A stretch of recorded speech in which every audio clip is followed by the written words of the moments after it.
Hi everyone, hope you are doing well. Today my topic of discussion is the modernism, a very important literary movement in English literature.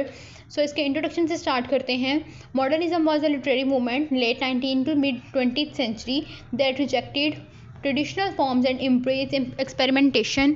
इस time period में जो है, जब modern time period था, modern age चल रही थी, ठीक है, तो उसमें जो है ट्रेडिशनल जो हमारे पास थीम्स आ रहे थे उनकी बजाय राइटर्स ने कंटेम्प्रेरी और जो आज के ज़माने में हैं न्यू थीम्स को एम्ब्रेस किया. और इसमें जो है एक्सपेरिमेंटेशन की गई, यानी कि न्यू लिटरेरी टर्म्स को उन्होंने इम्प्लाई किया अपनी राइटिंग्स में, जैसे कि फ्री वर्ड्स. तो इन चीज़ों को जो है मॉडर्निज्म मॉडर्न टाइम पीरियड में इम्प्लाई किया गया, ठीक है. तो it emerge due to world wars, industrialization and social changes leading to disillusionment and a break from past. तो वर्ल्ड वॉर्स जो हैं, वर्ल्ड वॉर 1-2, इंडस्ट्रियलाइजेशन जब हुई थी ड्यू टू विक्टोरियन एरा, ये सब इसमें आ जाती हैं, ठीक है. उसके अलावा मॉडर्निस्ट जो राइटर हैं question reality, embrace subjectivity and introduce new narrative techniques, literary terms कह सकते हैं, ठीक है. उसमें की फीचर्स की बात कर लेते हैं मॉडर्निज्म में.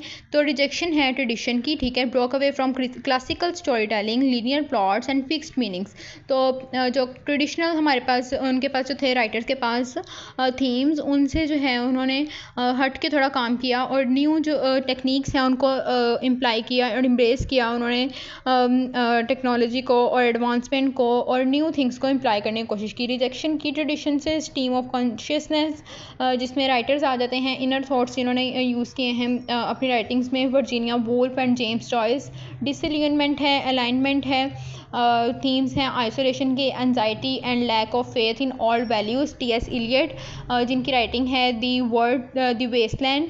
उसके अलावा सब्जेक्टिव रियलिटी है, यूज़ ऑफ सिम्बल्स हैं एंड मिथ्स हैं.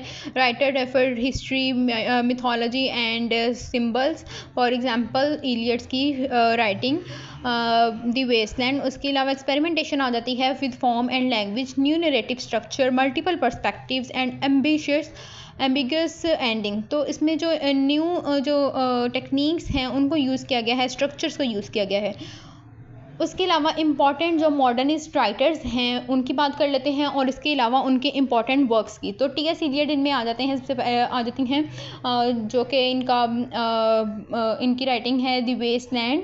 उसके अलावा इसमें जो हैं वर्जीनिया वुल्फ आ जाती हैं, मिसिस डैलोवे, और इनकी एक और राइटिंग है टू द लाइट हाउस, जिसमें कॉन्शियसनेस, साइकोलॉजिकल डेप्थ पाई जाती है. जेम्स जॉयस आ जाते हैं, इनकी फेमस और मोस्ट इनके जो की उनका वर्क है वो है उलाइसिस. उसके अलावा एजरा पाउंड हैं, इमेजिस्ट पोट्री करती हैं, कॉन्साइज, क्लियर एंड एक्सपेरिमेंटल हैं. उसके अलावा विलियम फॉल्कनर आ जाते हैं, ठीक है.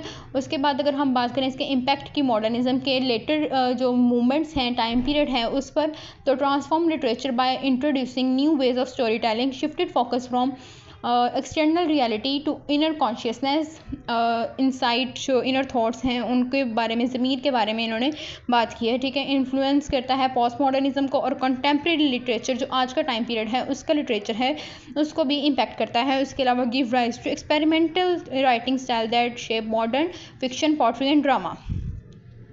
उसके बाद इसका कॉन्क्लूजन आ जाता है, मॉडर्निज्म जो है ड्रॉ करता है ट्रेडिशनल रूल्स, रीशेप करता है लिटरेचर को with new forms and ideas. It remains one of the most influential literary movement. So this was today's lecture. You can comment below which is your favorite modernist work, and if you like the concepts and understand it, please subscribe, like and share it with your friends so that it could be helpful for them also. Thank you very much for watching.